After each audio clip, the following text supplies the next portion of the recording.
everybody. Welcome to Chatham House, and thank you so much for joining us in person, and also thank you to our global online audience.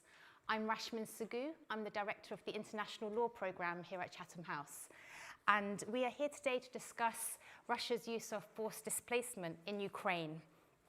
We are live and on the record today, so just so you know, the Chatham House rule is not in play. We will have time for questions and audience with a stellar panel that we've pulled together, who I will introduce in a few moments. But first, we're going to see a little preview of a film that is just brand new, hot off the press, which will also help frame some of the discussions, legal, policy, political, wider discussions that we're going to have later on. But as you know, much attention has been placed on the International Criminal Court's arrest warrants against President Putin and his children's commissioner. But these warrants were issued some time ago, but less known perhaps is the reasons for the warrants being issued. And they alleged war crimes concerning the unlawful deportation of children from Ukraine to Russia, but also the unlawful transfer of thousands of children from occupied areas of Ukraine. Now, joining me on stage initially is Sarah McCarthy, who is a documentary director and producer who specializes in films about the Putin regime's use of the separation of families as a weapon of war. And she's also the producer of the film that we're about to see a segment of.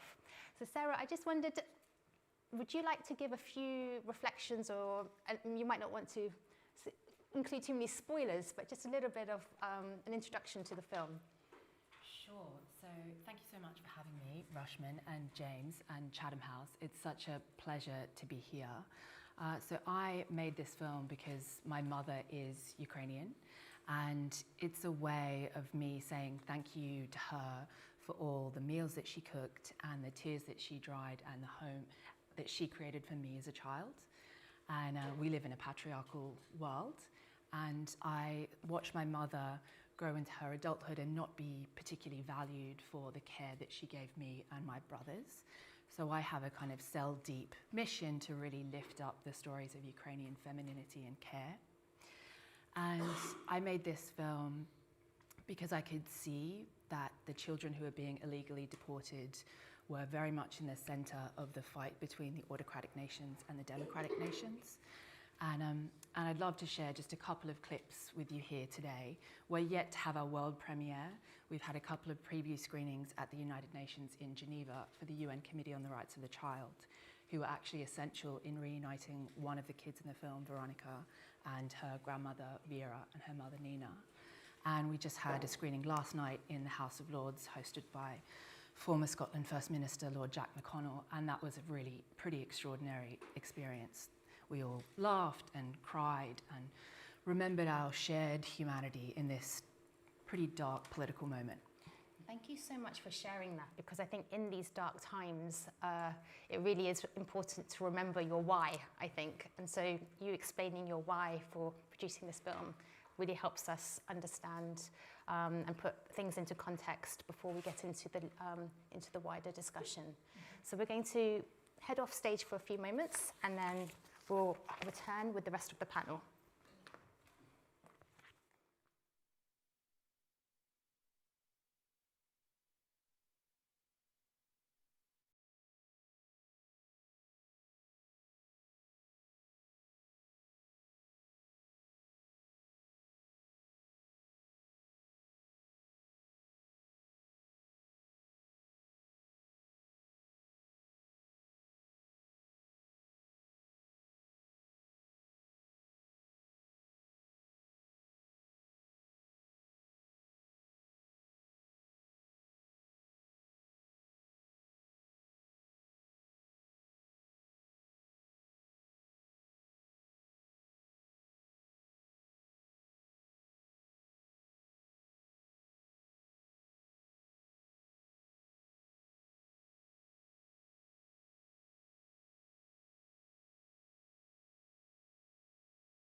preview of this incredible film. Sarah and I are going to have a few reflections about it. But before we do so, I just wanted to introduce you to this real powerhouse of creativity and intellectual spirit that we have on this panel today. Experts from various walks of life who have something important to say that will really, I think, encourage a brilliant discussion with yourselves as well as part of the audience when we get to our Q&A session. For people who are joining us online, please do start sending through your questions. No need to wait till the end, and I will try and do a bit of multitasking so that I can feed those into the discussion as well as from our live audience. But firstly, I'm really delighted to have our colleagues here with me. I have on my right Arif Abraham, who's a barrister at Doughty Street Chambers here in London. Arif is a specialist in many areas of international law, including international criminal law and international human rights. Next to Arif, we have Maria Logan, who's a trustee of the New Generation Europe Foundation, executive producer of the film that you just saw a segment of, and she's also an international lawyer and human rights campaigner. And I've already introduced you to Sarah McCarthy, the documentary director and producer of the film. But Sarah, I'm sure you'll mention there's a couple of other films that you've also been. This is only the latest of three, I believe, similar incredible films that she's been involved in producing. And of course, Baroness Helena Kennedy KC, who needs no introductions. But in case you've been asleep and do not know, she is a renowned international lawyer specializing in a huge number of areas, but particularly international criminal law, international human rights law, on some of the biggest cases of our times, and has had much focus over her career on the rights of women and children. I'm really not doing justice to their full CVs, but I also wanted to introduce online. We have a special guest with us today, Katerina Reshevska. Katerina, I hadn't forgotten you. I wanted to make sure that we saved the best for last. And you are, of course, you're joining us safely, we hope, and we're so grateful to you for joining us live from Ukraine. You are a legal expert at the Regional Center for Human Rights, and you're a member of the International Commission on the Application and Implementation of International Humanitarian Law in Ukraine. And as we know, international humanitarian law is also known as the law of armed conflict. There are biogs, I believe you have, so there's many more details I could mention, but we'll leave it there for now. But Sarah, if I may please first I think we just needed a moment to digest the film. I know we only had a little segment here today, and I know you mentioned the formal screenings that you're going to be engaged in. I almost don't know where to start, to be honest. But could we please start with the children? And we only saw Veronica's story there, of course. But could you perhaps unpack for us a little bit about their stories and also what they're doing in The Hague to bring these serious crimes to the world? And sure. So Veronika Vlasova, who you all just met in the film, she's a 14-year-old Ukrainian girl, and she was taken to Russia, where she was held for a year. And there was a series of events that had to happen in order for her to be returned home. And there was a big, messy alliance of on-the-ground volunteers and international organizations who were involved in returning Veronica. Vera, her grandmother, who was able eventually to return her, she attempted once to go and retrieve Veronica, but she was turned away. And Vera, her grandmother, is a very simple rural woman without a lot of resources or contacts, but she was savvy enough to get a hold of the United Nations, and she was able to secure a spot for Veronica's mother, Nina, who's in the armed forces of Ukraine, to speak at the United Nations Security Council. And after that meeting, which Veronica actually heard about when she was in isolation, as you see in the film, she was put in isolation for a week in one of these camps. And they, during that period of isolation, drove her to the point where she was totally disconnected from her own body's needs. She didn't want to eat, she didn't want to speak to anyone, but there were some girls who were also in the camp who were feeding her information through the window about what was happening with her case. And one of these girls let Veronica know that her mother had spoken at the United Nations, and this was about 9 months into her captivity. And that gave her a glimmer of hope. And then the second time Vera, her grandmother, went to try and retrieve her, she was taken much more seriously because of the visibility that that United Nations Security Council speech gave to her case. And it was after that, and also a huge international effort from the Red Cross, there's this extraordinary alliance of about 30,000 volunteers all across the Baltic states, Russia, Ukraine, who work together on this Telegram channel and Signal channels. And they just do the basics, you know, they're like, okay, which parent or grandparent is going from where to where? How do we get them bus tickets? How do we get them safe houses that they can stay in all the way along? How do we get them funds to stay in a hotel all the way around the front line of the war to go and pick up these kids? And it was all of these organizations working in tandem, and the incredible work that Katerina is doing. You know, the visibility that the arrest warrant for Putin brought to these cases is huge. You know, it makes a difference when these grandparents and these parents are going to pick up these children. The work that Baroness Helena Kennedy is doing with President Zelensky's Bring Kids Back global initiative that is also screening the film all around the world. That is really meaningful because it shows people that people care about these kids. People want to make sure that these families can be reunited, and we're willing to pay attention for as long as it takes to get as many of them as it is possible and appropriate to return back as we possibly can. And sometimes the people, you mentioned the networks supporting these initiatives locally, they're actually working in hugely difficult, challenging circumstances, including in terms of their own personal safety. Mm-hmm. Mm-hmm.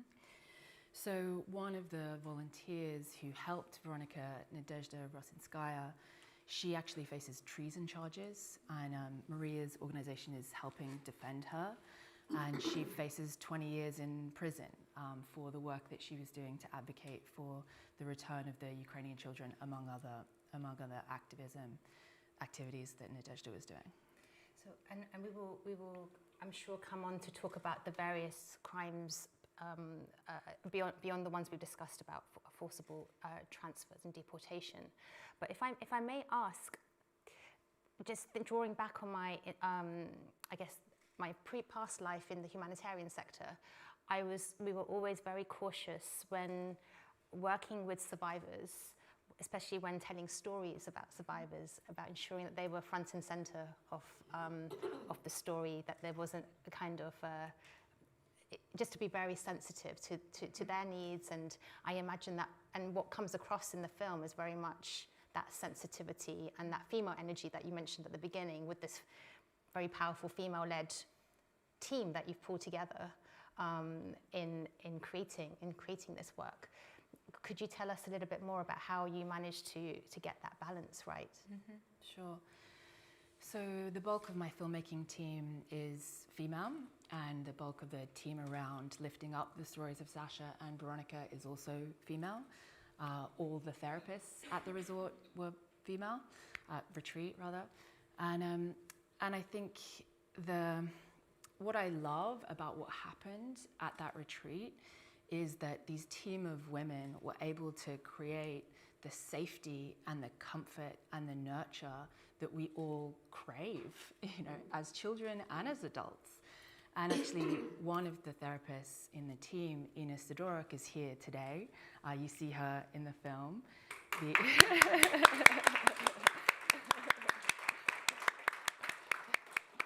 And Ina has been joining me in our screenings all over the world, across Europe and the US. And last night we screened in the House of Lords, and it was a really beautiful moment because everybody in that room was enveloped into the same sense of care and nurture that Ina and her team were able to provide at the retreat. And it was beautiful. We were able to relax into the safety of remembering that we are all human. We do all have the same struggles. The difficulties that you see Veronica have with using jokes to hide her real feelings. That's something very relatable. You know, I can relate to that personally. The vulnerability that comes with moments of genuine joy is sometimes scary, especially if you've been through a lot and have a guarded personality, which I personally also have. And so, but to speak to your question about the sensitivity, at the retreat, there was a very strict protocol designed by Katerina, our resident psychiatrist, who you also meet in the film. She made every member of our crew sign a contract to say these were the exact protocols that we had to observe when we were filming, before, during, and after the filming. We screened the film to Katerina once it was done, before we showed it to the children in the film, and she continues to advise us as we move through this phase. We're yet to have our official world premiere yet, that's coming up. And another of the families that you don't see in the film are actually coming to our New York and our Washington, D.C. screenings. And Veronica and her grandmother joined us at the United Nations in Geneva. And sitting in an audience full of about 150 people, most of the United Nations Committee on the Rights of the Child was in that room, and holding Veronica's hand and holding Vera's hand is an incredibly powerful experience. And for all the protocols and all the care that you take, it ultimately comes down to your instinct on the day and how do you care for this child in this moment-to-moment evolving situation. And that's not always easy. And for us, we're internally constantly having discussions about, okay, how do we use this film as a tool to advocate for the return of as many of the children still stuck in Russia as possible, while making sure that we are as careful as we can be in protecting Veronica and protecting Sasha, who's the other little girl in the film. Thank you so much for that, and thank you also, if I may say, for bringing some heart to our think tank. So we're going to be moving over to the wider discussion now. I'm going to ask Arif, if I may, firstly, could you, Arif, give us a bit of maybe a scene setter or a landscape of the international law considerations that we're really talking about here. I've got quite a few other questions, but I think if we just get everybody, we've got a mixed audience, mixed informed Chatham House audience here. So perhaps if you get us all up to speed. Sure. Thank you very much. It's really good to be here together with Baroness Kennedy and our colleagues. I'm going to use the few minutes that I've got just to give a kind of overview of three things. First, what are the types of crimes that we are dealing with when it comes to this displacement of children? Second, what are the mechanisms available internationally and domestically to hold accountable those that are responsible? And third, what are 3 or 4 challenges that we face in respect of bringing perpetrators to justice? So the first is what international crimes are in consideration. So it's really important to clarify the distinction between different types of crimes in simple terms. What we are dealing with is international criminal law, which concerns the responsibility of individuals for crimes. Now, there are 3 terms that are usually used. The first one is forced displacement. Now, that is a relatively neutral term, and that essentially means an involuntary or coerced movement of a person or people away from the place in which they lawfully reside without grounds permitted under international law. Now, in simple layperson's terms, that just means forcing somebody away from their home in which they normally reside. Now, forcible transfer, by contrast, is where people or persons are forcibly displaced within national boundaries. So within Ukraine, the territory that's controlled by the Ukrainian authorities, if you push somebody internally within the state, that's called forcible transfer. An unlawful deportation is where a person or people are forcibly displaced, i.e. compelled across a border. And that border can be de jure, so from Ukraine to Russia, or de facto. So if you take somebody from Ukrainian-held territory to illegally occupied parts of Ukraine, which is controlled by Russia.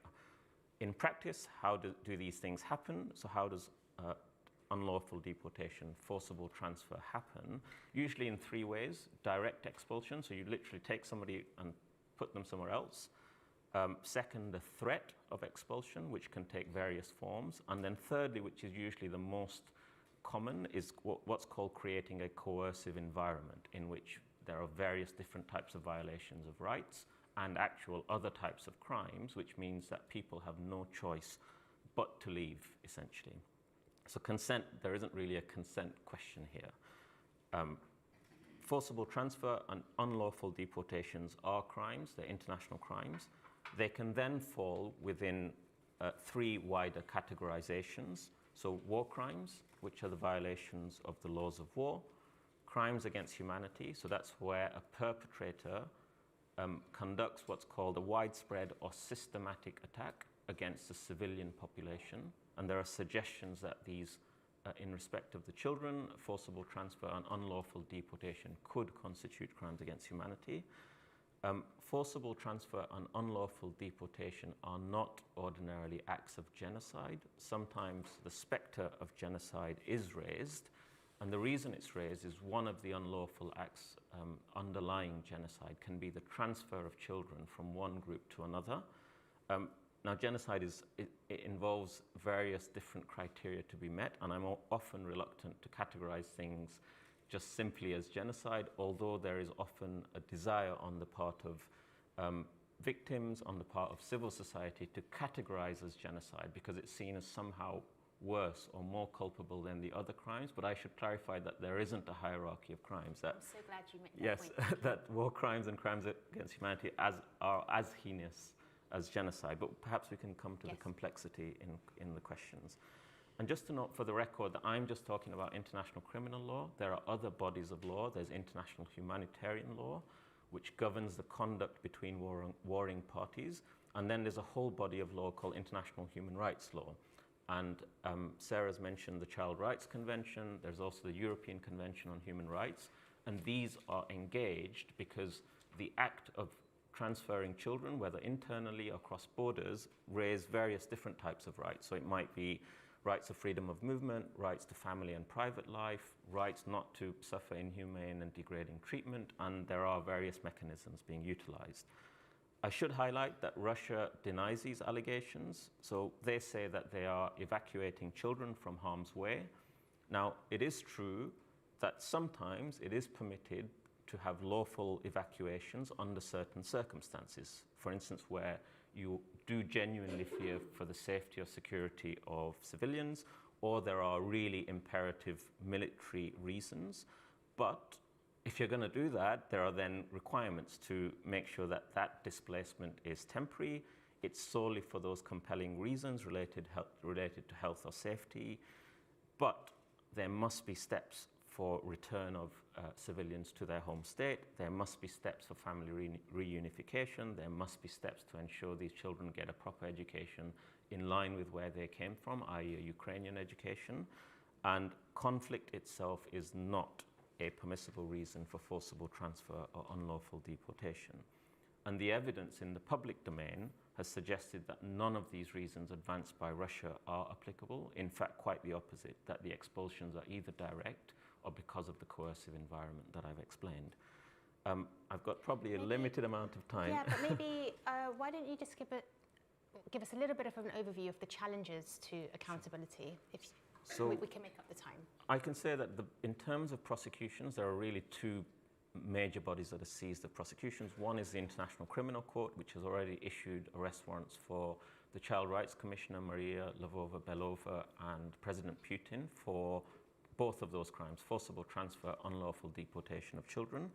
There is a Ukrainian domestic mechanisms which are engaged, which are looking at the issue of war crimes in respect of forcible transfer and deportation, but not crimes against humanity, which is not on the Ukrainian statute books yet. But in reality, both of those mechanisms face two challenges. And the first is the absence of so when we talk about accountability, I'm talking about holding perpetrators to account for their crimes. But of course, the imperative here is the return of the children, and there are no international mechanisms, formal ones, for returning children. So all of the work that happens there is in an informal, non-legal space. So that's obviously a problem. We'd like to get these children back. Second, is the issue of accountability is limited by the fact that perpetrators will largely be in Russia or in occupied territories of Russia. How do you apprehend perpetrators, even if you issue arrest warrants? Third, coordination and financing. These are fragmented systems of accountability. You have the ICC, you have domestic bodies looking at this, you then have other states looking at this and other NGOs and other mechanisms. Who's going to finance all of that? It's a vast exercise when we talk about 20,000 children currently in Russia, possibly magnitudes of that order. And then finally, we need to obviously refine the litigation strategy. I've explained the complexity of categorizing these crimes in different ways.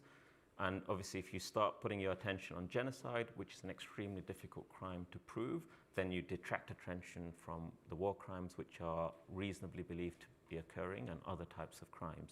And so you do need a coordinated approach between the various actors, and you also need money to do this because it's a long-term exercise that's not going to be resolved overnight.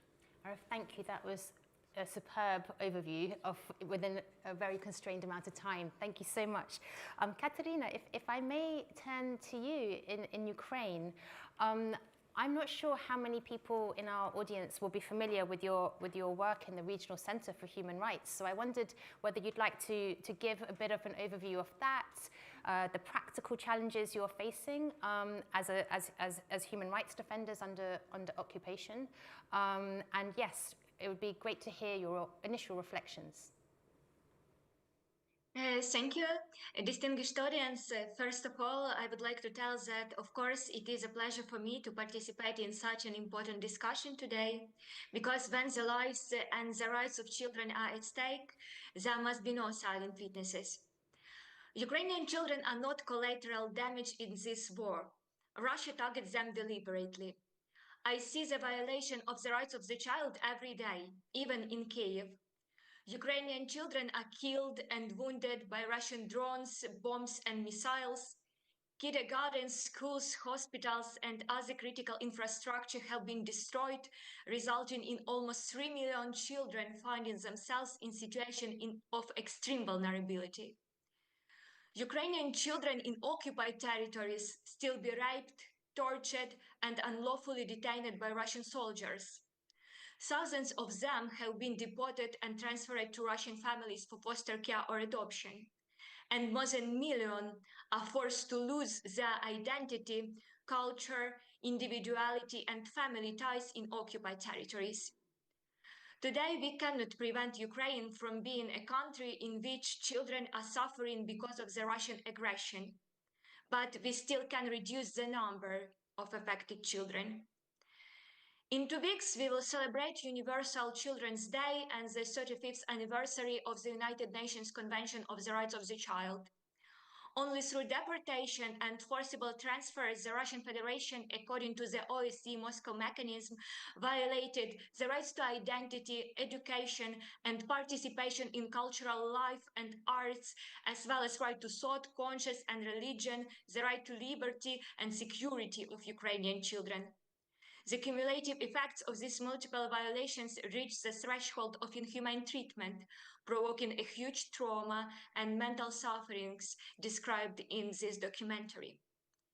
In February 2024, the United Nations Committee on the Rights of the Child called on the Russian Federation to end the deportation of children from Ukraine and to provide information of the number of deported children and their whereabouts for identification and timely return. Russia continues to ignore these recommendations. But together with our partners, we fight for returning our children back to their homes because it is not only their right, but a passport to a better future for the children and for Ukraine. In serving today the best interests of these children, we serve the best interests of all humanity. My organization, the Regional Center for Human Rights, has already submitted 4 communications to the International Criminal Court related to war crimes and crimes against humanity committed by Russians and Belarusians against Ukrainian children. We still cooperate with national and foreign investigation bodies in order to restore justice and hope for affected families. Together with Ukrainian Child Rights Protection Center, we have started preparing individual complaints of children and of their parents to the United Nations Human Rights Committee, as well as to the Committee on the Elimination of Racial Discrimination. We are empowering children through education about their rights, because this is the first step toward preventing commission of gross violations and international crimes, as well as toward building a more just and safe future for all of them. The Regional Center for Human Rights is also working on the progressive development of the international child rights law. We are contributing to the establishment and the activities of new mechanisms and initiatives for the protection of Ukrainian children, but we are also advocating for the adoption of similar measures for all kids affected by armed conflicts. We have elaborated new approaches to the legal qualification of large-scale and systematic violations against Ukrainian identity through the system of education in occupied territories, insisting that this Russian policy has elements of the crime against humanity, discriminatory persecution. Today, attacks against schools during war may be not only physical, but also ideological. I am persuaded if we are to achieve true peace in Ukraine and in our world, we shall have to begin with our children. Creating a world that is truly fit for children doesn't imply simply the absence of war. It means building a system where every child can grow to adulthood in health, peace, and dignity. And our organization is constantly working on this in Ukraine. Thank you. Katerina, thank you so much for those reflections. I know there'll be lots of questions for you in a moment. I wondered actually it might be a good time to bring in Maria firstly, because Maria, you're an international lawyer. You've been involved in, you're obviously integral to the film that we saw earlier, as well as executive producer.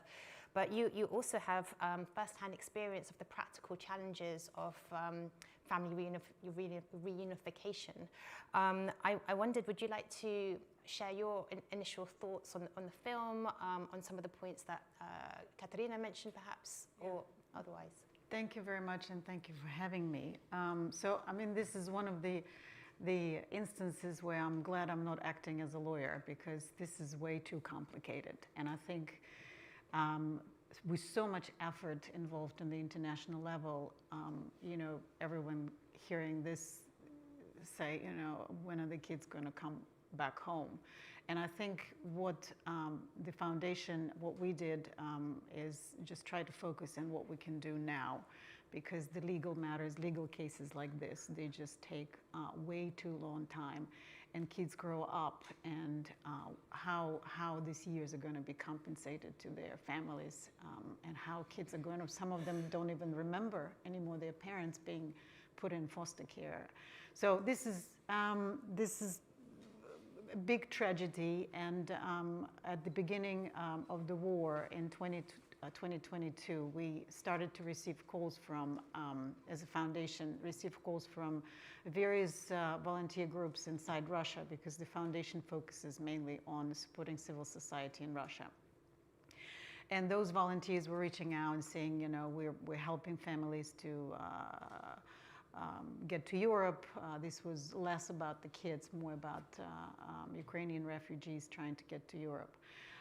So we tried to, you know, get the sense of what we can help and how we can get the funding there. But generally, the work of the volunteers in Russia, it's sort of the invisible man. You know, they're working with no acknowledgement. There's no publicity about it. Any of the efforts by them, you know, just have to stay sort of underground. There's many volunteers that's been prosecuted since the start of the war. Some of their names are known through, you know, through the help of memorial organization, but many of their names remain unknown.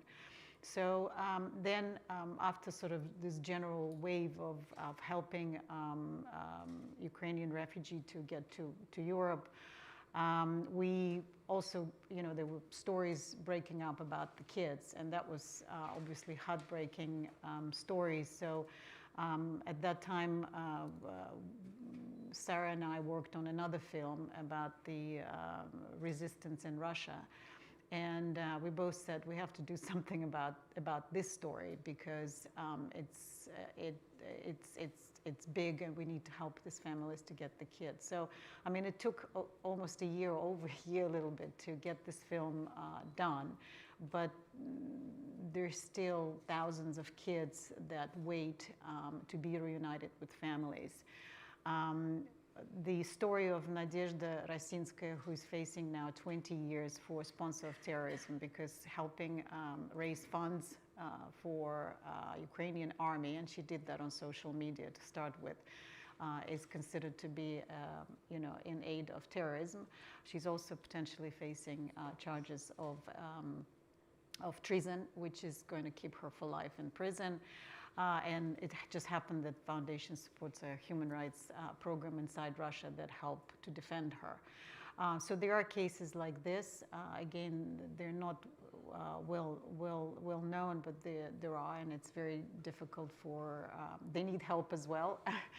But we hope that with this film, and with the help of the volunteers, there's a lot of Ukrainian organizations that work on this as well. We don't have to wait for the result of the legal cases. We can help to get the families back together. And as the stories in the film show, it is possible. Kids can be returned. Sometimes it's just a matter of putting together legal documents, translations, getting a bus ticket, because you can imagine, your families have to travel to Russia to claim the kids, that on those lucky instances, they know where they are, because a lot of times they don't know where they are. So they have to travel, and you sort of have to travel as a Ukrainian into the enemy territory. So a man cannot go.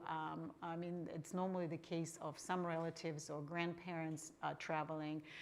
It's very scary process, and volunteers help to facilitate that. Sometimes we hear cases like, well, we just need 200 euros to get a child back, and you just think, 200 euros separates you from having your kid back home. So. I think the community screenings that Sarah is doing right now are crucial because we make communities aware of this problem, and they help, they pitch, they provide funds to these organizations in Ukraine to do what they can now to bring these kids back home. So. Thank you for coming today, and I hope you can see the film as well, because it's a very good film. And thank you so much for really highlighting the grassroots efforts that are taking place amongst that incredible volunteer network, both in Russia and in Ukraine, and under intolerable conditions. Helena, if I may turn to you, I know I'm sure you'll have lots to say about the Bring Kids Back campaign that you're so heavily involved in, let's not talk about campaign for a minute. Let me just immediately talk about mechanisms. Please. Because all the people who are on this, all the people who are up here are of course, are known to me. I work with all of them, and Sarah's work is very familiar to me, and she's a great documentary filmmaker, as those little bits indicated. Good at putting the sort of, if you like, the emotional realities into our consciousness, because sometimes we can talk about things in policy terms and so on, and not. But we have, the task force was created. I have to explain to you that the task force was originally created because soon after the invasion by Russia of Ukraine, a task force was created at the request of the President Zelensky, of international lawyers, and I was one of them, and the remit that I was particularly addressing, others were looking at how can we deal with the money that might be in international, in banks, in the money of Russia. Then there was the whole issue of reconstruction and so on, and the business of accessing money in banks is a very complicated thing. I was looking at something that's much more familiar to me, based on my experience over many years, which was rape, sexual abuse and violence against women and children, young people particularly. And you'll remember that Bushra, it started from the very beginning that there was evidence of that. But I was later asked by the president and by his chef de cabinet, Andrew Yermak, to really address this issue of the children who'd been taken. Now, here we're seeing the situation of 2 young people. The numbers that Ukraine is putting on this is 19,000. Now, that's called into question, and people challenge the numbers. And if you talk to people in other NGOs or at the UN and so on, there are question marks around numbers. But for example, the Yale Observatory, which is at the University of Yale, would still put it at some double figures. You know, we're talking about 12,000 or 14,000. So, you know, while working out the numbers is problematic, what's not problematic is the sheer volume of this, and it is seriously large. So we're looking at the creation of some sort of human rights-based mechanism for the return of the Ukrainian children in number, rather, because we have this, of course, there are wonderful stories of individual children and their grandparents getting them back, or the Pope sending some envoy and a cardinal to negotiate with Putin, or you have Qatar doing its bit. But it's all really small in the face of the nature of and scale of the problem. And I'll tell you about why the problem is scaled up. We want to also, and I really admire that Ukraine thinks in this way, but they're saying what this has taught us is that there isn't an international legal framework for the protection of children and for the return of this kind of forcible transfer and deportation of children. There isn't a mechanism, and there should be one, so that's a sort of longer-term project for us. But most of the work that I'm having to do, it has to inevitably be under the radar, behind closed doors, and so not all of it is stuff that I can tell you. But what I can tell you is, here is a particular case, and I don't know all of the background because I haven't seen the whole of the film, but many of the children, and why there is this scale, is that because Ukraine, like the Soviet Union used to, had really large numbers of institutional homes for children. Its care system was very much institutionalized. And it hadn't, even at the end of the Cold War, unlike other places which then modernized their care systems, Ukraine, because of absence of resources, because of corruption, because of all manner of things, institutional care was the way of dealing with family problems, mothers who become seriously ill and not able to look after their children. You were hearing about a child whose mother was in the armed forces. Reasons why families had difficulties about the care of children. Sometimes it was because of alcoholism or drug abuse or because of criminality or because of whatever, but sometimes it was just that people were ill, somebody had died, and looking after a family of children was difficult. And so institutions are in huge number in Ukraine, and that made it very easy for Russian forces to basically empty a whole institution into buses and bus them across the border. So, you know, we're not talking about people on the whole smashing the doors of people's flats and taking their children. The scale of the movement of the children has been because of that. Now, of course, what Russia has said, as you've heard from Arif, they claim that it was to take children out of the theatre of war. And that isn't true, because many of these places that were emptied were not in the theatre of war. Many of the children we're going to take them to summer camps, was the first summer of the horrors that were happening of the war. So families agreed, and often that business of coercion was in there. Children were taken off to Crimea, to have a nice time, and then never seen again and not returned. And families did go out and then tried to get the children back, grandparents and so on. There wasn't a developed foster care system inside Ukraine, because that needs money. You need to have a welfare system that's working. So you need to have resource to help grandparents to pay for the clothing and feeding and transport of children to school and so on. That wasn't in existence. So you've got to see the context of all of this. This is not knocking on the door and taking your child. But children were taken from hospitals. Maria Paul will tell you about children who were after bombings, children in hospitals. If you're a child of 3 or 4, you know, we all know this from our experience, they couldn't tell you their mummy's surname or what their own surname is, or their date of birth, or what their address was, or anything of that sort. So those children are disappearing into a system where location of them and identification of them is going to be difficult. I mean, of course, we're talking about DNA processes and talking about how you recover missing people and all sorts of things. But that is very difficult when you're talking about tinies. And we know there's been adoption. We know that there has been changing of names of children. And so some of this stuff is seriously, this is well considered, and the problems of resolving it are real. Now, let me just mention finally, because we're out of time, but we've just had a change of administration in the United States. We're about to have a new president in the United States of America. His promise was that he was going to, in day one, be able to end the whole of the business of what's happened in Russia, Ukraine.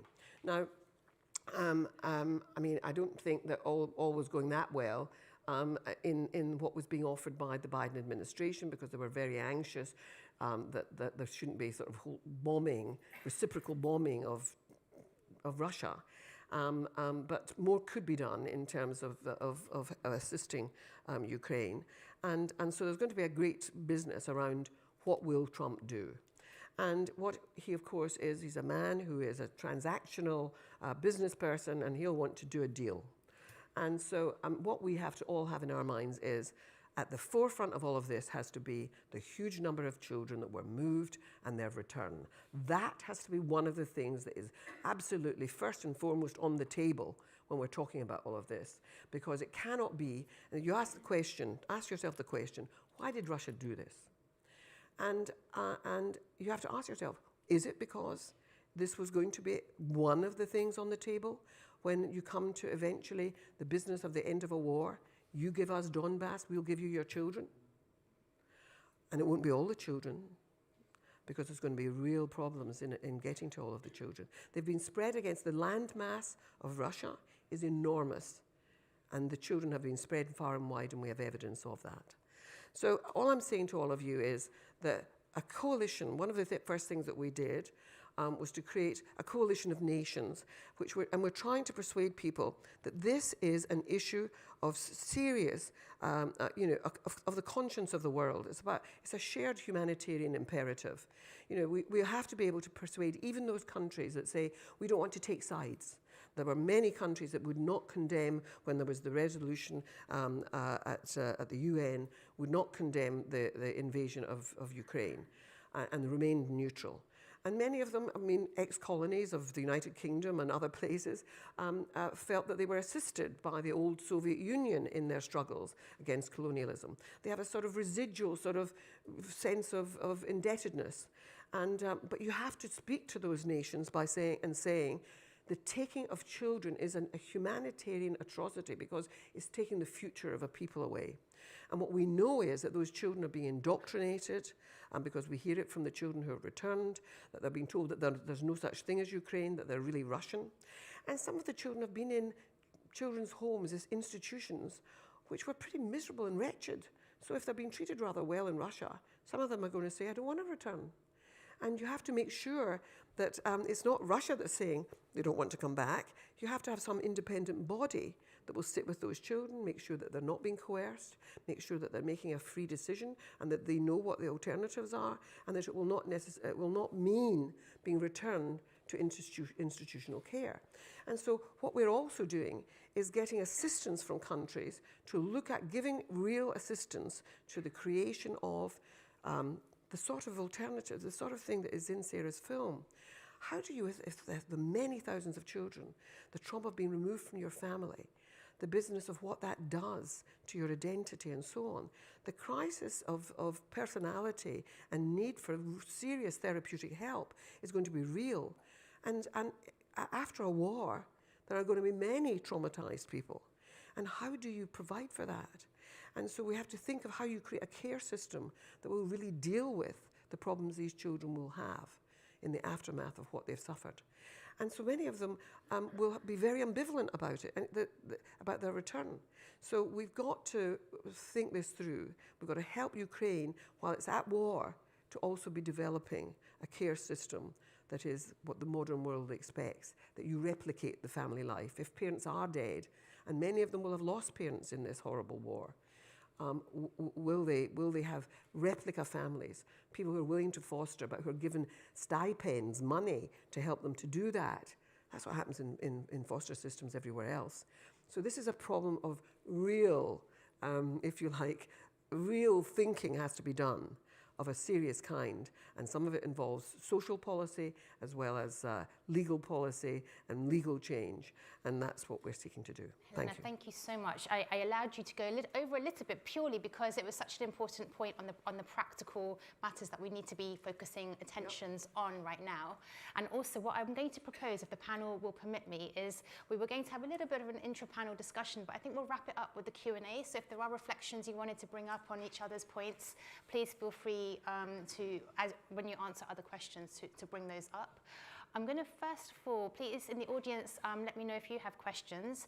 I'll ask you to please set out your name and your affiliation. I'm going to go to our online audience first because just it reflects one of the questions, one of the points that Helena was raising.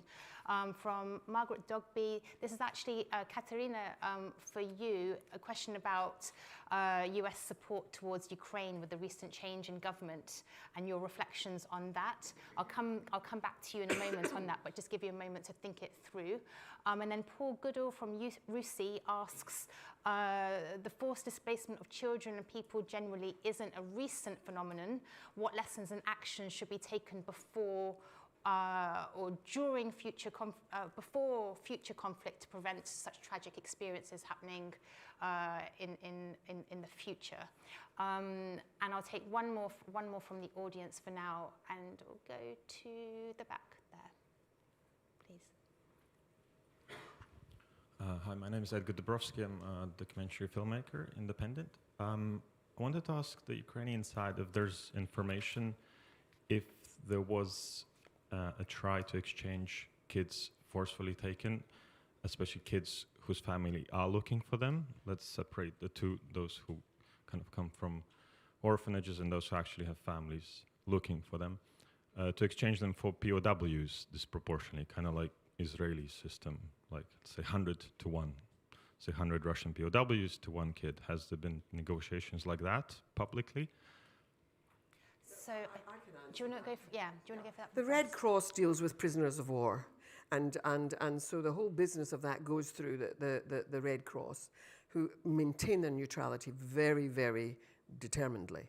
And it sometimes worries both sides because they think, they always assume that neutrality means you must be on the side of the other. But that is dealt with very much prisoner of war to prisoner of war. There's law in relation to it. And so the idea of swapping prisoners of war for children, I think, is not going to be within the mandate of the Red Cross, who are responsible. They are the entity that's responsible for doing that. I didn't offer to do that. Please don't put. You were discussing that's potentially Putin's plan. So I'm just discussing any other avenues, like to swap that what Russia cares for kids, i.e. prisoners of war. Say that again. I'm just saying, are there any other avenues to exchange these kids for something that Russia cares for? Because technically it could be maybe prisoners of war.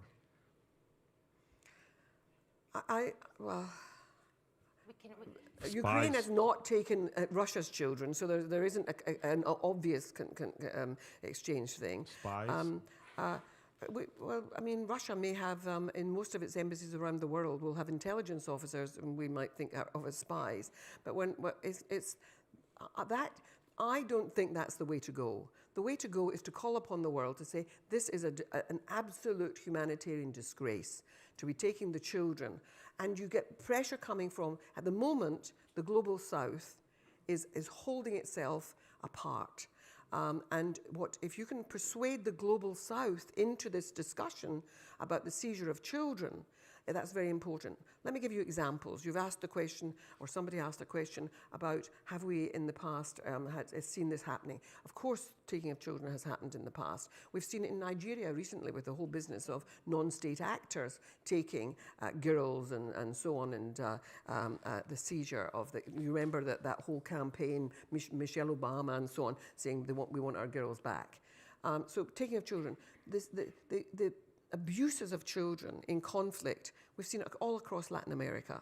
The mothers who used to demonstrate because their grandchildren had been taken into adoption because their parents had been killed by juntas. So the use of children as barter in war has gone on historically. It seems to me that the outrage of that has to be called out as one of the most egregious kinds of crimes that you can commit against a people, to take their children. But there's no easy barter in this.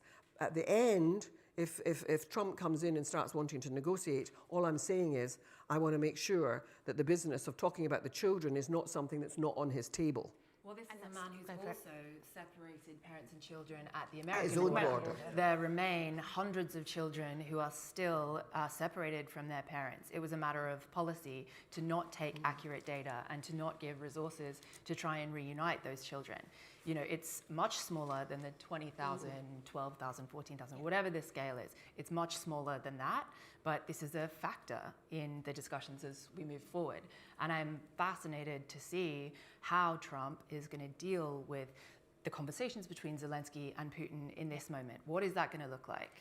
I agree. Katerina, may I turn to you on that question, because a colleague online, Margaret, had asked this specifically to you as well, and your reflections on these developments in the US.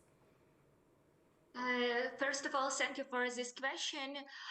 Maybe I will answer based on my experience of cooperation with the United States. First of all, I would like to highlight that the United States are members of the International Coalition for the Return of Ukrainian Children, and they are actively participating in all conferences, summits, and other events related to the return, rehabilitation, and repatriation. Also, United States are assisting us, my organization, but also our partner organizations in our work as for bringing perpetrators to justice, but also as for rehabilitation and reintegration of children. And the United States are including people who are involved in the commission of the deportation and forcible transfer, as well as, for example, militarized reeducation to the United States sanction list. So they imposing on them visa restrictions and so on and so far. It is also really important. And despite the fact that the United States are not members of the International Criminal Court, they are supporting the activity of this institution as for prosecution of crimes committed by Maria Alekseyevna Lvova-Belova, Vladimir Putin, and other Russian agents. I would like to highlight that just this year, United States have voted the resolution related to the crime of deportation, and they called the deportation of Ukrainian children the crime of genocide against Ukrainian nation. So it seems that the United States, despite the fact who is the president, who are in the Congress, they will follow this direction, and I hope they will continue to help us to return children, to organize these rescue operations, to advocate for rehabilitation and reintegration of children. Katerina, thank you very much. I'm going to take one or two from the floor now, please. I think I saw James Nixie, Chatham House first, please. He was quick off the mark. And then we'll come over this side. Thank you, Rashmin. Yes, I work with you. Could I ask Arif, or anybody who wants to answer the genocide question, please? Oh, actually, first of all, can I just say thank you very much to Sarah and Maria for bringing this to us. We're very grateful. Thank you. It was superb effort. Arif, you were very clear that there's no hierarchy of crimes, that genocide is not better, is not less or more than crimes of aggression or war crimes or crimes against humanity. But it seems to me that genocide does have a higher set of criteria than the others. So I guess I struggle with it because I understand, I think, that that you're reluctant, and international lawyers that I've spoken to are reluctant to use it because it might devalue it in some way. And therefore it wouldn't help. It wouldn't help with the other crimes that Russia is committing. But at the same time, I can't help but think that the other case might be true, that if we don't use the term by not using the term genocide, then we are devaluing the problem and therefore giving almost an excuse for politicians not to have to deal with it quite so much because it's not in question in a sense. So I just wonder if the other side is also true because you have this extra special set of criteria for genocide. Sorry, if I'm going to ask you to hold off for now. I'm just going to take two more in over on the left there, please, and then the lady at the back there, please. Hi, Phoebe Hardingham, also Chatham House. I wondered if anyone on the panel could comment on how this applies to civilians more broadly. So we've also seen with adults being taken to Russian prisons, and I believe in the film, if I'm correct, one of the fathers was also taken away. I wondered if anyone, and these are civilians, not prisoners of war, I wondered if anyone on the panel would be able to comment on that and if there are any initiatives or similarities with how we're trying to bring children home as well. Thank you for reminding us that we haven't quite got onto the question of arbitrary detention yet, so I'm sure we will now. And over at the back, please. Thank you. I'm Tatiana Kavanagh, Ukraine War Archive. I work there as the Chief of Staff. I first of all wanted to congratulate Katerina for receiving the award in summer, which is a Democracy Award from NET. Congratulations. I also wanted to express my gratitude to every single one of this panel for the work you do. I wanted to tell a little bit about the archive. We are a digital platform which collects every single piece of evidence of war crimes in Russia since the full-scale invasion. We combine a classical approach, a methodology of the classical archive and the modern technology. We collect all information with due diligence. And I also wanted to urge you, UK has got a history of an enormous expertise. Our law is based on precedent. Please do not stop. I'm sure that you will find a way to prove and to find a legal way to get those children out of Russia and also help the world, because unfortunately this is not the last conflict, and we know that, and this is approaching. So Maria, Sarah, Baroness, Arif, Katerina, thank you so much again for everything which you do. And also, I was very touched by the fact that Sarah's mom was Ukrainian, because I am a British of Ukrainian origin, and for my children who are British, I am a Ukrainian mom as well. Thank you so much. Thank you. Right, I think Arif, can we go to you first on the genocide question? Yeah. So I think the starting point here is to clarify that Russia is a ratifying state of the Genocide Convention without reservation. Even if it wasn't, it would be bound by customary international law. So it has voluntarily acquiesced to this regime. It has obligations to prevent, prohibit, punish perpetrators of genocide, and also give effect to these provisions within its domestic statute books. So that's a starting point. The second aspect is, what is genocide? There's often a lot of confusion about what it is. It is the commission of one or more prohibited acts, so there are 5 of them, with an intent to destroy, in whole or in part, a protected group as such. Now, unpacking that is what lawyers do. They take a long period of time to unpack. Each of these terms have very deliberate meaning, and they have a huge amount of jurisprudence underlying them. One of those prohibited acts is the transfer of children from one group to another group. There are only 4 protected groups: national, racial, religious, and ethnic. No others. So the question is, in the case of these Ukrainian children, is Russia deliberately transferring these children from the Ukrainian protected group, national group, to the Russian national group? Is it doing so with an intent to destroy, in part, because it's not got access to all Ukrainian children, in part, to physically or biologically destroy the Ukrainian protected group as such? Or is it doing it for some other reasons? Is it for, as Baroness Kennedy highlighted, for negotiation purposes? Is it for some military advantage? Is it for temporary reasons? Are these individuals who are responsible doing it on the same basis or different basis? what is the intent to physically or biologically destroy the group in such a way that the Ukrainian national group will no longer be able to reconstitute itself biologically or physically. And when it comes to in part, the jurisprudence gets very complicated. Is it a substantial part of the Ukrainian national group? What do we mean by substantiality? Do the numbers matter? Is it of symbolic significance because these are the children? Do they really do that to every single children that's within their control? So we suddenly get into extreme difficulty of proving intent. There's a double intent requirement. Now, in my mind, that's analysis and work and evaluation that should be done where we see these patterns of crimes where you're essentially transferring children out of the group. But often I think we don't even have to go there. Remember that the Genocide Convention was designed at inception to prevent genocide. What do we mean by prevention?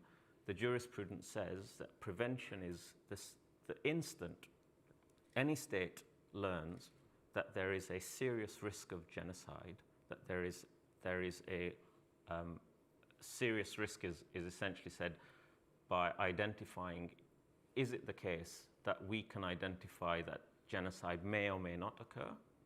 So there's a reasonableness standard there. As soon as you're in that territory, all states have an obligation to use all means reasonably available to prevent or bring an ongoing situation to an end. So we are already in the serious risk territory. The International Court of Justice has said we are in the serious risk territory. So we must do everything we can in order to prevent genocide. If we are in the territory of genocide, there is an ongoing duty to prevent, so we must stop it. So we can characterize this as a situation in which genocide is at serious risk of occurring if these patterns of crime continues. So in one way, you don't have to go there. You can focus on war crimes and crimes against humanity, try and get movement on that, because as Maria said, these are long cases which have a long time frame. So we must do everything we can, but we don't rule out that there is this risk and we take steps to prevent it. So I think that's the kind of starting point. And if I might just touch upon this idea of, do we barter for these children? I think Baroness Kennedy is absolutely right that there is a customary international law prohibition on forcible transfer, forcible deportation.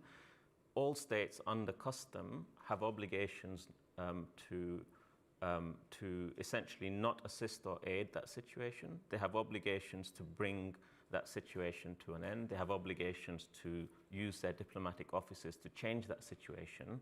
So I don't think we should dilute the rights framework by suggesting that we barter for that. Great. I think the starting point is unconditional return of children, and we don't really move from there. Thank you, Arif. Thank you so much.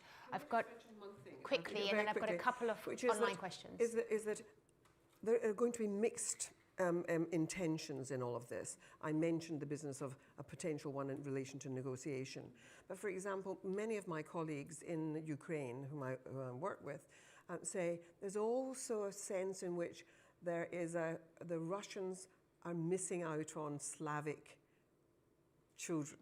There's a reduction in families reproducing and having more babies, and so this is a way of introducing Slavic children into Russia, and they feel very strongly that there's a bit of that going on, which is wanting these kids and telling them they're really Russian, and part of the indoctrination is about all of that. Thank you. Also just worth mentioning that some of the kids that were taken in the retreat, they were older boys, and right now, had they not been returned to their families, they would likely have been sent to war against their own compatriots. Yeah. That's what's happening. Yeah, absolutely. So we've got the question still about other civilians beyond the children that we're looking at and arbitrary detention. I've also got a question here online. I'm going to summarize a few of them just in the interest of time, but essentially how you balance the duty to protect Russians who are also helping with the return of children, Russians and other volunteers who are working on this, but also about anything you might be able to say, perhaps this is for Maria and Katerina, about support to parents and grandparents wanting to travel to Russia or to Russian occupied territories, occupied parts of Ukraine, to try and retrieve their children. And a separate question, if anyone has information about some reporting, for example, by the Yale Humanitarian Research Lab on Ukrainian children in children's camps in Belarus. Does anyone on the panel have comments on this and legal frameworks that could apply when looking at the children in Belarus? Katerina, I see you have your hand up, so why don't you go first, and then I'll come to others. So I would like to answer the question about the role of Belarus because together with our partners from ZMINA and Freedom House, we have carried out a huge research related to the role of Belarusian agents and also of this United States of Russia and Belarus as for deportation of children, but also as for their political indoctrination and militarization in special camps. And according to our estimation, at least 18 institutions in Belarus were established in order to eradicate Ukrainian children and in order to eradicate the Ukrainian national identity. Also, all these programs to reach this goal, they received funds from the Russian Federation and from these union states. We have documented at least 2,219 Ukrainian children who were displaced to the territory of Belarus during 2021-2024. But I would like to highlight that there is some difference between the policy of the Russian Federation and the policy of Belarus, because actually the separate policy of Belarus just doesn't exist. Belarusian agents are accomplices in the crime committed by Vladimir Putin and Maria Lvova-Belova. And also a very important difference is that children are displaced to the territory of Belarus temporarily.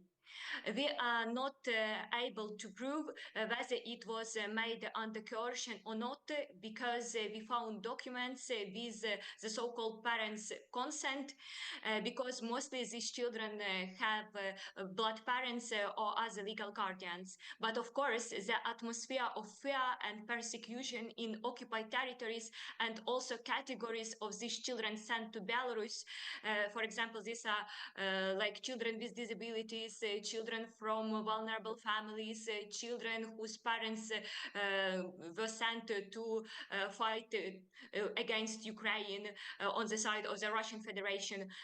So there is a reasonable doubt that all these children were sent to Belarus with this proper consent. That is why in our research we made the conclusion that today we can talk about the role of Belarus as the role of complicity in the crime of discriminatory persecution, because we see this political indoctrination and militarized education as a crime against humanity.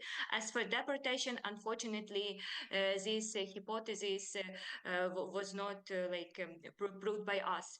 And very briefly, I would like to answer the question about civilian detainees, so adult civilians who were unlawfully transferred to the territory of the Russian Federation, because our organization deals with it since 2014, since the beginning of the occupation of the Crimean Peninsula. As for today, the number of people unlawfully detained in Russian detention centers is like more than 50,000 people. And unfortunately, as for children, there is no legal mechanism in order to return these people. Many of them received some judgments by Russian courts that they are terrorists, they are extremists, just because they were unloyal to the occupying power. These people are tortured, they are raped as prisoners of war, they are without any consular protection because there are no diplomatic relations between Ukraine and Russia, and unfortunately Russia refused to appoint any third country in order to help us to protect the rights of these people.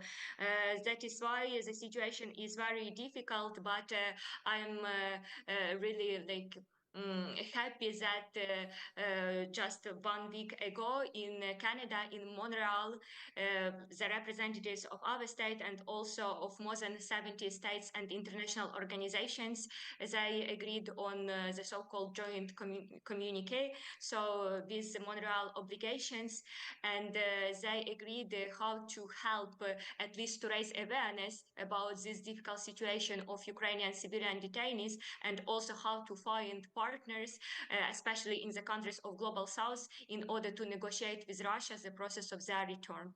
Katerina, thank you so much for that. Just very quickly, Maria, I thought if there's anything that you'd like to say, I'm very conscious that you've not had a moment yet, but a colleague online, Regan Duka from in Ukraine, is actually also asking the practical question about citizens needing to relinquish their citizenship and obtaining Russian passports if they wish to leave the temporary occupied territories. And so he's asking about, you know, how do you manage that when volunteers also are involved in reunification? I don't know if there's if that question or others you wanted to pick up briefly before we have to close. I'm just going to answer a question to which I know the answer, which is you know, about the volunteers in Russia. So they don't want to know the world about them. They don't want to give the names. The story of Nadezhda Rosinska, it's just happened to be that we were working on the film and we found out that the lawyers that we provide support with in Russia defend this specific volunteer. It was just a total coincidence. But we went to her through the lawyers and asked if she wants to be known, if she wants to tell her story. And she said, absolutely yes. She's extremely happy that Veronica is back to Ukraine, that Veronica is with her family. And it's just, you know, she knows she's going to be where she's for a long time, which is, you know, 20 years or life sentence, doesn't matter. We try to help her raising her case because she needs health, there's medical assistance that is needed. But again, she's so happy that Veronica is, and she's just one of many that she tried to help. So we do what we can. We ask their consent where we can, and we tell their stories. And I think with the film, again, it's telling the story to average people around the world. I think it's extremely important to tell the story, not just in the West, but in the Global South, as we call it. Sarah is doing screenings in Buenos Aires. They're very grateful for bringing this story because they don't know anything about it or very little about it. So, and Sarah, as far as I know, I'm volunteering you, but she's ready to travel anywhere else where they will take the film and show. Yeah, you need to be the ambassador for this. Well, it's happening a lot. Like you probably don't know this because it's just happened, but in New York, the U.S. head, Anthony Triolo, of President Zelensky's Bring Kids Back initiative, he actually invited us to screen the film all through the Global South. So all through Latin America and also in South Africa. And so we'll start that process. We have a whole host of screenings all through the Global South. We're also screening at the International Criminal Court in The Hague on the 29th of November. And the trial lawyer, Brenda Hollis, in charge of Putin's case, will also be present with her team. And on the 1000th day of the anniversary of the invasion, we'll be screening in Washington, D.C. with all of the representatives of the House present and active on the issue in attendance to that as well. Well, best of luck with that. And I'm afraid we've run out of time. We have a few more questions online, but we're going to have to wrap up. But I really just want to say thank you to our colleagues behind the scenes, Robin and Melania in particular, for bringing this, making the magic happen today, but particularly to our panelists. Katerina in Ukraine, please be safe. Good luck with your work. Baroness Kennedy, Sarah, Maria, Arif, thank you to each of you for coming today. And thank you to all of you for your great questions online and in person at Chatham House. All the best. Thank you.